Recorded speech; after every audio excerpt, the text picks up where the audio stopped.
Hello, Georgetown County. I wanted to reach back out to you to give everyone an update on some things that have been happening in the past week or so as we move closer to the first day of our 2020-2021 school year. First of all, I want to remind everyone that our team is committed to quality. Everyone here at the district office, as well as all of our administrators, teachers, counselors, and staff that are out in our schools, are committed to making this year the best year that we can possibly make it.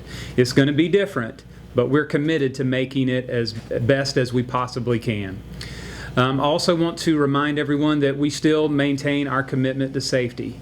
Our masks, plexiglass, floor markings, and other PPE materials are continuing to come in from our orders through the State Department and other vendors. And as those things are coming in, we're getting them sent out directly to our schools, having them set up and applied so that whenever our students return to either a hybrid or prime instruction phase, that our classrooms and our schools will be ready to go.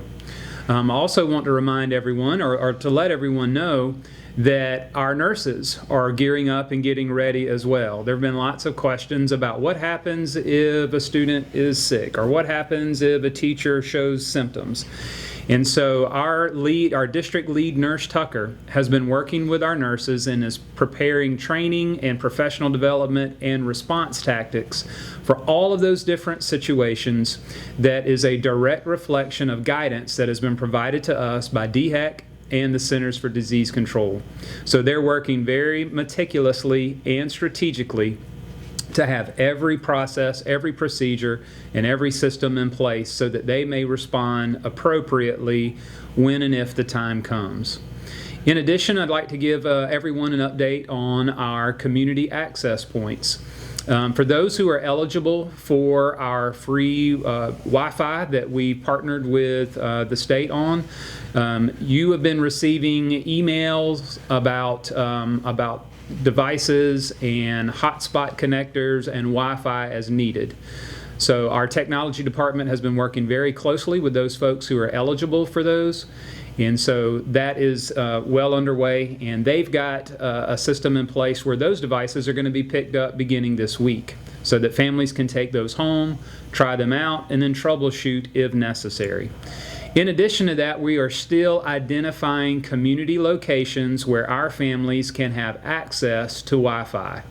We're going to have all 4 of our high schools in our parking lots, so they're going to be set up from 7 a.m. to 7 p.m., especially for those who may not have it in home. So there will be access points in our parking lots at our 4 high schools. In addition to that, some of our rural areas have less reliable reception.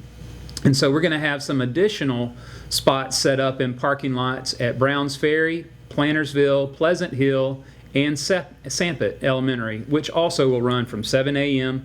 to 7 p.m. In addition to that, we are working on creating a plan for those same rural areas where some of our schools may be open in the afternoon hours a few days a week from 5 p.m. to 8 p.m. so that those who are unable to get to those spots during the day will have another option that they can get to in the afternoon and early evening hours. We're still finalizing those plans right now, but we hope to have that information solidified and finalized soon so that we can share those options with you as well. In addition to that, we've been receiving more communication from our partners in our rural area churches and our community centers and other businesses who are willing to open up their facilities for Wi-Fi access as well. And so please be sure to visit our website to see a list of those community partners who are opening up their facilities to give our families and our students free access. In addition to that, we've been getting some questions from our families who have students with special needs about their individual education plans. And so what we're trying to do is to encourage our families to first try to speak directly with their child's teacher to review accommodations in our new operating phase as we kick off our school year. And if you're not able to make contact with the teacher, try your school's administration so that they can set up possibly an IEP review. And if you don't have success with that, our team here at the district office, led by our Executive Director for Special Services, Mr. Kaviris, and his team will be happy to assist.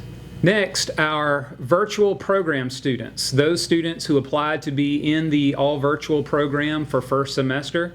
Last week and earlier this week, we began notifying all of those families and those students of their acceptance into the program.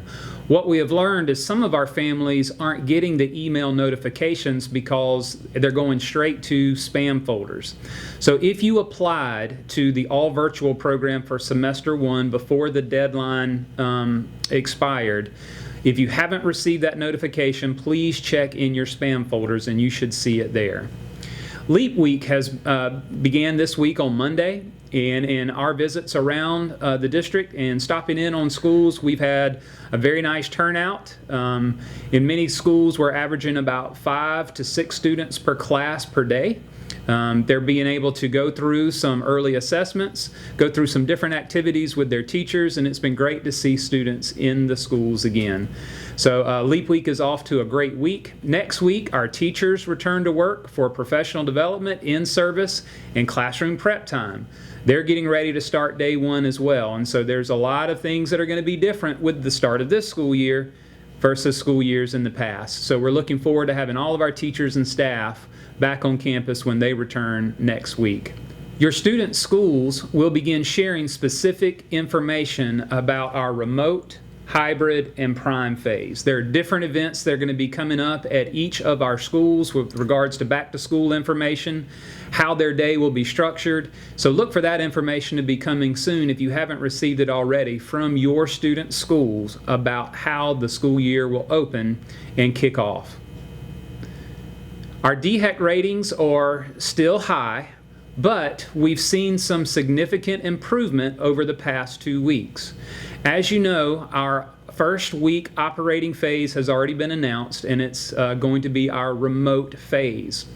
But we are planning, based on our new contingency from the State Department, we will be releasing our operating phase on a 2-week basis based on our DHEC reports and in collaboration with the State Department of Education.